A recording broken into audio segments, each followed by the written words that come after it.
tuloy po tayo sa ating susunod na panauhin, Patpi. Yes. At ito pa rin na tatalakayin pa rin natin yung pagbabago ng liderato ng Senado. Isa yung ating makakausap dun sa ngayon ay tatawagin na daw na Magic 7 Block. So yun pong 7 sila, nakaanib po ni mga ito, 7 senators na sumanib kay Senator Migs Zubiri. Sa pagbabago ng liderato din ng Senado, ilang komite din ang nawala ng mga chairperson. At si Senate Juan Miguel Zubiri nagbitiw bilang Senate President na pinalitan nga ni Senator Chis Escudero.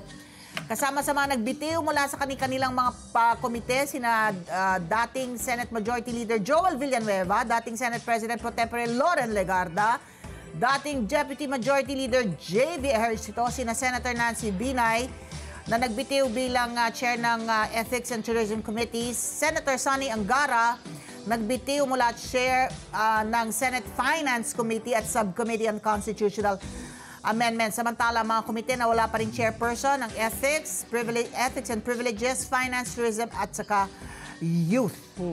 So, hingan natin ng kanyang reaksyon kasi napabalita, nagkaroon daw ng bukulan. Sabi ko, tinatanong ko, ano yung bukulan? Siya nagbuku yata eh. Ha? Bukulan? Buku, hindi ba yung Iba nga ang bukulan eh. I had to ask, what does bukulan mean? What is bukulan? Sige, siya napagkwento natin. Nasa linya na po natin via Zoom si Senator J.V. Ejercito. Good morning po, Senator JV, and welcome back sa ASPN. Yes, good morning, Ali. Good morning, Patpi. Nice to be back here in ASPN. Always. Kahit via Zoom lang, kahit hindi live sa aming studio, okay na rin.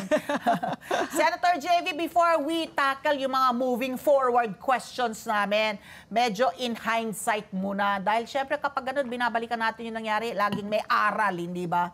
So, hingi namin ng inyong analysis doon po sa nangyari na parang napilitan mag-resign si Senator Zubiri as Senate President because naulinigan na niya, no? Alam na niya yan na he got wind of the ouster plans against him. So, iba't iba yung dahilan na binibigay. Sabi ni Senator Zubiri, yung quote-unquote failure to follow instructions from the powers that be.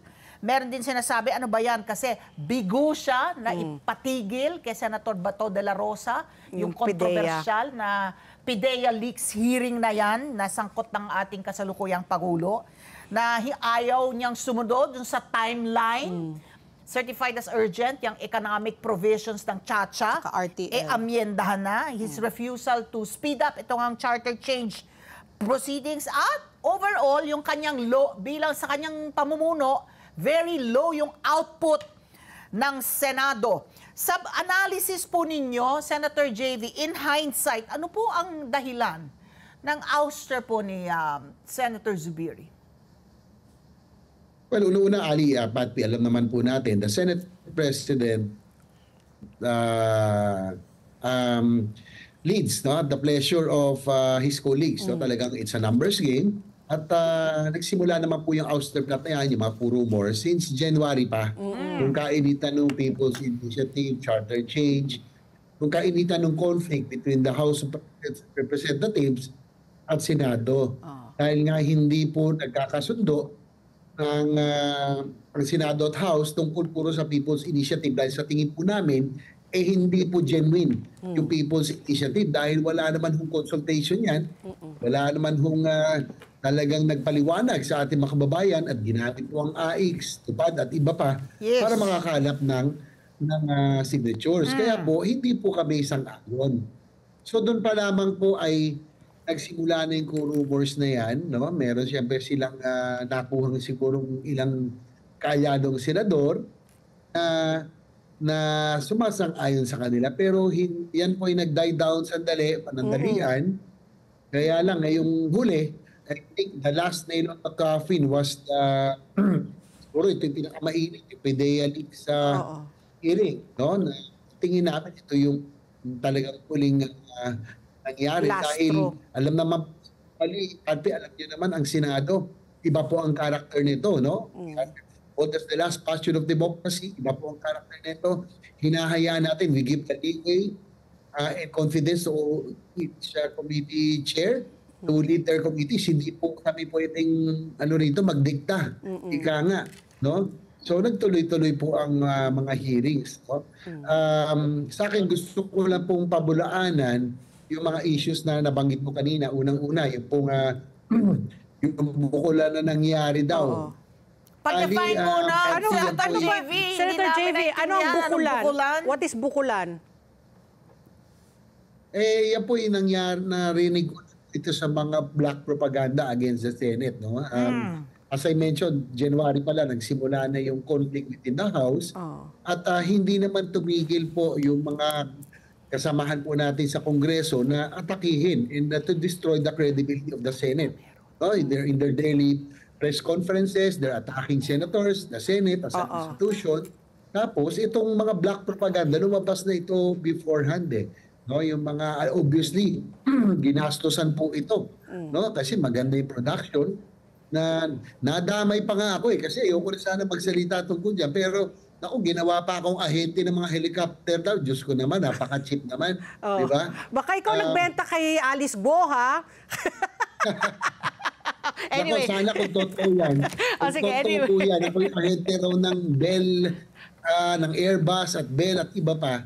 Eh sana hindi ako naghahagilap ng helicopter ito. May kailangan to, nangihiram pa ako. Sa mga kaibigan, di sana, anytime. Okay, No? Gusto ko lang pong liwanagin. Hindi do dahil kaibigan ko or parte ako ng Senate leadership. I don't think there is any issue of corruption or any scandals that has really hounded the Senate in the recent years, especially under Senate President Nick Zubiri. No? Wala ho tayong maririnig na ganyan. Wala hong pang-aabuso. No? Yung extravagance na lifestyle na sinasabi noon sa mga black propaganda, helicopters, bahay sa Forbes, sports cars, ay hindi po kami yun. No? Mukhang sa kabilang kamera, maraming nakaganon. Pero hindi po. In the Senate, we are more sensitive dahil kami po ay elected nationally. Very sensitive po kami dyan. We don't have to very extravagant. Ayaw namin ng magkarbong buhay. Okay. So yung bukulan po na sinasabing 60 billion, ako Diyos ko, kalokohan po yan. Kaya po ay talaga maririnig at maririnig, imposibleng hindi mabuking. Alam ba nila kung magkano yung 60 billion? Kung gagawa na silang storya, gawin naman nilang realistic. Imposible ho yan. Yan po yung walang katotohanan. Okay. So, Senator JV, yun na nga, no? So, kwento mo na yung backstory. Ako naman, ang gusto kong malaman po sa inyo, why did you decide to stick it out with Senator Migs Zubiri, no? But hindi ka, sabi mo nga na very independent kayo, tapos fortunately, I don't know, fortunately or unfortunately, Senator Cheese was able to master the numbers at siya nga ngayon ang bagong Senate President. Kasi inyo naman po, bakit po kayo nagdesisyon na manatili po, nakaalyado po ni Senator Migs Zubiri? Number one, Patty, I think there is no compelling reason really to change Senate President Juan Miguel Zubiri. Unang-una, sabi ko kanina, wala namang scandals, wala namang corruption issue or anything of that magnitude to warrant a change in leadership. Second, yung sinasabing low output, pati Alice, siguro, alam naman po natin ang karakter ng Senado. Nanggaling din po ako sa House of Representatives. No? Pero doon po, for parochial, ano po ang interest nyo para madadala nyo sa distrito nyo. Sa Senado po, national interest, lahat po ng batas dito, lahat ng panukala, binubusisi, talagang dadaan ka sa butas ng karayom. Dadalawa ang minority namin pero they are doing their jobs. No? Talagang bago pumasa ang isang batas, nako, ilang araw ng interpellation po yan, talagang hinihimay. So, at ang second, sinasabi low output, yung priority measures ng administrasyon, na ipasa na po natin halos ngayon, halos lahat. And proud to say po ako, pati Ali, na siguro probably 80 to 90% of those priority measures were products of our block, yung seatmates block po namin. No? Talaga sila Senate President Zubiri, Joel Villanueva, Senator Gatchalian, Grace po at that time, Nancy Pinay, Senator Angara, and myself. Halos lahat po, siguro 80%, hindi naman sa pag-ubot ng bangko, ay produkto. We were sponsored or authored by Dash Black. So, imposible po yung sinasabing low output. Yan po ay part ng propaganda. Yung tanong mo, Patpi, why I chose Yeah. to stick it out with 1 million Zubiri as Senate President. Again, there's no compelling reason for him to be changed. Para po siya palitan. I believe in his leadership. He fought for the integrity. He fought for the Senate as an institution. No? Kaya nga kahit na 7 na lang kami ngayon, kahit na maging 2 o 3 lang kami, ay hindi po ugali ng inyong lingkod ang pag-iwan. No? Dahil kung iniisip ko ang sarili kong interest, yung pribilehiyo, yung benepisyo, or political interest, ang daling tumalon, ang daling pumirma, ang daling tumawid ng bakod. Pero hindi ko ugali yan. I would rather choose to remain on the side of what is right.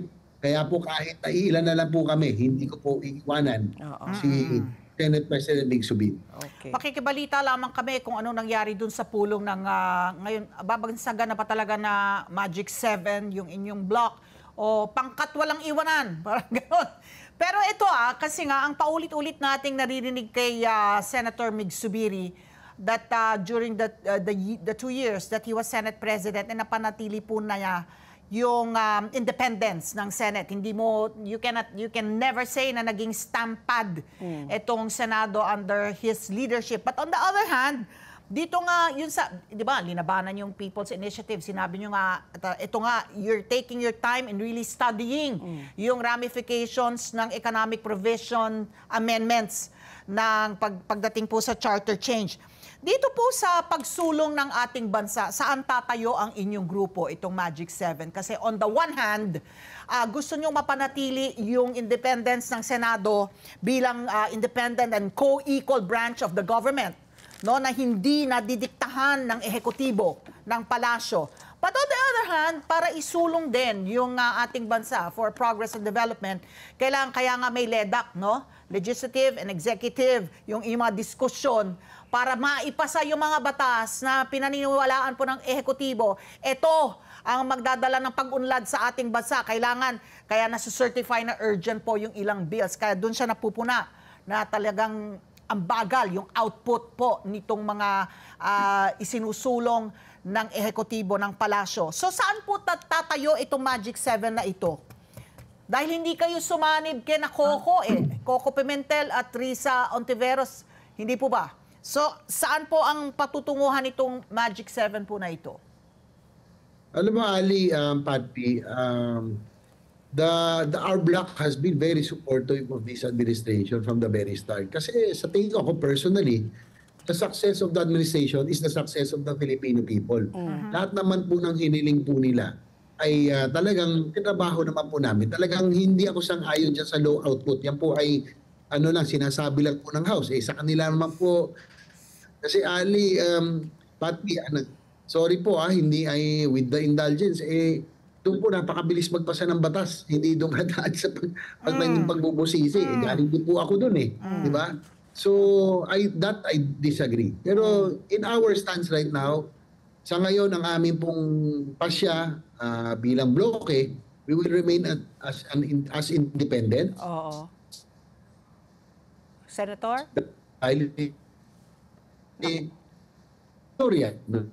Senator, Sandali lang po, Senator, Senator JV. nag-ano kayo? Nag-buffer Senator, Sandali lang po, Senator, ha? nag-ano kayo, nag-lag. We lost you after... Pakiulit. As of now, can you repeat what you said? As of now, you will remain independent. Ika nyo. And then? Senator? Yes, as of... Hello? Sige po, Ayan Yes, po. go ahead. Oo. Yes, kami po ay independent sa ngayon and we have the break. May almost 2 months. May pag-iisipan namin kung ang aming magiging position. But I just want to be clear, we have been very supportive of the administration's programs. Sabihin na natin 80% na. Napanggit ko kanina, ayoko namang buhatin ang aming bangko, pero 80% ay produkto po ng aming bloke. No? Sponsored, authored by us, priority measures, kapapasa lamang nung nung ni Sani Angara kahapon nung Procurement Act. Ako po yung PPP, yung Public-Private Partnership, yung automatic income pacification, yung mga tax measures in the Senator Gatchalian, and a lot more. No? Ang nakakalungkot po dito, we've been very supportive of the administration and for for fighting for the Senate's independence and as an institution, its survival and in performance, ito po yung aming sinapit, no? Kami po ay natanggal pa. But we are committed. Hindi po ako part ng unit team. Yeah. Si Senate President Zubiri talagang part ng unit team yan from the start. Talagang supporter yan ng administrasyon. Ako po, although I'm not part of the unit team, I wanted the administration to succeed. Kasi po success natin yan. Yeah, okay. Kaya lang, right now, we have to maintain our independent stance probably to make sure kasi po ang mandato naman natin nanggaling po sa taong bayan. Ako po nanalo bilang independent, wala akong utang na loob, no, sa unit team, sa mga partido. So ako po ang utang na loob ko sa sambayan ng Pilipino. So I'd rather remain as an independent. Okay. Senator JV, yesterday we had your brother, no, si Senator Jinggoy. When we asked him about these mga resignations po, no, kasi nga as a courtesy, 'di ba, for to the next Senate President, naghain po kayo ng inyong mga courtesy resignation. At kayo po yung dating Deputy Majority Leader. And when I asked Senator Jinggoy about this, sabi niya it's probably just an emotional resignation. And like you mentioned also, 2 months po kayo, no? Magsisinediya kayo. You'll have time to think things over. Meron pong mga bakante pa po na mga komite, Ethics and Privileges, Finance, Tourism and Youth. If any of this is offered to you po, are you open po to accepting any of this committee as the head? Alam, Pati, hindi naman tayo nandiyan para maging obstructionist. Like I said, whatever would be good for the country, then we will support any program, projects. Pero kung meron mali ka tayo nakikita, pupurahin po natin, no? Ang Senado po, iilan lang po kami dyan. 2, 3 ang aming committee hawak. Kaya kung hindi po kami kukuha ng committee, talagang matatambakan ng trabaho. Definitely, kung ano na lang po maiwan sa amin, definitely the choice committees, yung mga pinag-aagawan, mapupunta po yun. Definitely sa mga sumuporta sa bagong liderato. No? And I wish them well. No? Sana po, kasi po, alam naman po ng employees, ng staff ng Senado, kung sino po ang mga workhorse ng Senado dyan. And yung aming bloke, mula panahon ni Drilon, ni Soto, ni Coco Pimentel, hanggang kay Zubiri, kami po yung Nawala ulit. Senator JV, Senator, nawawala ang iyong internet. Naku, sayang. Asan na? Nawala na ba? Senator? Subukin po natin ibalik yung ating linya ng komunikasyon with Senator JV Ejercito na talaga siguro kailangan magsabatas ng mga mas mabigat na parusa sa mga telco at mga internet po na talagang hindi makapag-deliver ng tamang serbisyo. Isa sa mga pinakamahal po na rates dito po sa atin sa Asia, pero isa sa pinakamabagal at hindi po reliable na komunikasyon. So yan po ang aasahan nating maisabata sa susunod sa pagbabalik po nila sa kanilang regular session, third regular session, during the SONA of the President on July 22 yata. 22 ba yun? Oo. Di ba, no? Ayun na, Senator JV, one more time. You were saying yung mga naiwan na lang po, yung mga choice committees po, syempre alam mo nyo daw, sabi mo, kilala ko sino yung mga workhorses dyan. So po, yung mga binanggit ko po, kung meron po kayong, kung iaalok po kayo ng ng mga komite, kayo po ba ay i-accept po ninyo? Go ahead po. Well, sabi ko nga kanina, kakaunti lang kami sa Senado. Kung hindi kami magtulungan dyan, no? Kahit independent, ay matatambakan ng trabaho at hindi usad ang mga panukala dyan pag na-refer sa mga committees. So siguro kung ano na lang po maiwan sa amin, yung mga tira-tira, sigurado yun na lang po maiiwan. Dahil siyempre priority, that's a given that the priority will be given to those who supported the new leadership. Pero siyempre, depende rin po kung may iba po yung mga committee ay naayon sa ating mga advokasya at sa ating pong expertise, no? Siyempre, sayang nga kasi nanghihinayang po ako, no? Dahil matagal akong vice ng Committee on Public Services, advocacy ako, alam niyo naman, pinag-ekwento natin yung transport modernization, railway system, airports. Talagang yun, matagal ko ng tinututukan kahit vice chair na po ako, no? Pero yan po ay choice committee, so malamang hindi ko na po makukuha yan. But depende po, depende kung ano po ang may iwan na committee, kung yan ay nangaayon sa akin po mga programa, priorities, no, and advocacies, then I'm willing to help and support, no? Kasi man naman makakabuti, sabi ko nga sa inyo, ang aking mandato ay galing po sa Sambayan ng Pilipino, buti na lang po, nanalo ko sa I don't owe my position to any political personality. So, yun po ang aking pagkakataon. Okay. Oo. Bilang pangwakas na lang po, Senator J.V. Ejercito, mensahe nyo na lang po sa Sambayan ng Pilipino dahil po even before, no, witness kami doon sa naganap po na talaga highly charged. That's an understatement, no, na yung sarsuela po na nangyari sa komite ni Senator Bato de la Rosa, kung saan pinayagan po na 4 na hearing ay namayagpag po ang mga testimonya ng eventually pinakontempt, no, na 2 resource person. And then almost immediately after that, itong sighalot naman po ng change of leadership in the Senate. Mensahe po nyo sa Sambayan ng Pilipino na talagang testigo sa nangyari po sa ating Senate as an institution.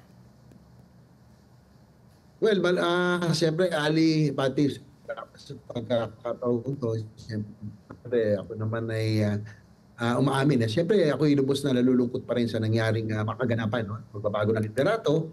Pero nais ko lang magpasalamat kay Senate President Mig Zubiri for fighting for and upholding the independence of the Senate as an institution. Held up high, no? Kaya talagang ako'y proud na ako po'y naglingkod bilang iyong Deputy Majority Leader. And to Senator Escudero, my well wishes. He's a veteran legislator and official. May karanasan na. So I wish him well and his team. Pero siguro masasabi ko lang po ay gaya na nabanggit ko kanina, ang lingkod ay ang aking pong mandato, ang aking utang-loob sa Sambayan ng Pilipino. Kaya nga po, nandito po ako, maglilingkod pa rin, patuloy na maglilingkod sa Senado, independent man o hindi. Pero sana po inyong intindihin na hindi ko po ugali kasi ang iwan. No? Kahit na po na 2 o 3 na lang kaming maiwan, ay hindi ko po iwanan dahil sa tingin ko ay nasa tama po tayo. Hindi po sariling interes, hindi po sariling benepisyo o political interest ang ating pong niisip. Napakadali hong lumundat. Pero ang ating mga kababayan, basa po kayo, ang interes sa sambayanan ang lagi pong nasa aking isipan. After all, I owe my mandate to the Filipino people. Ayan. Mabuhay po kayo. Okay, sige Mabuhay po, kayo, Senator J.V. Ejercito. Maraming salamat for joining us this morning. Oo, good luck po. Thank And you. Morning. sana nga, no, you get the gift of discernment after your 2-month break. Kaya alam mo na kung ano po ang susunod mong hakbang dyan sa Senado. Maraming salamat po, Senator J.V. Ejercito. Salamat.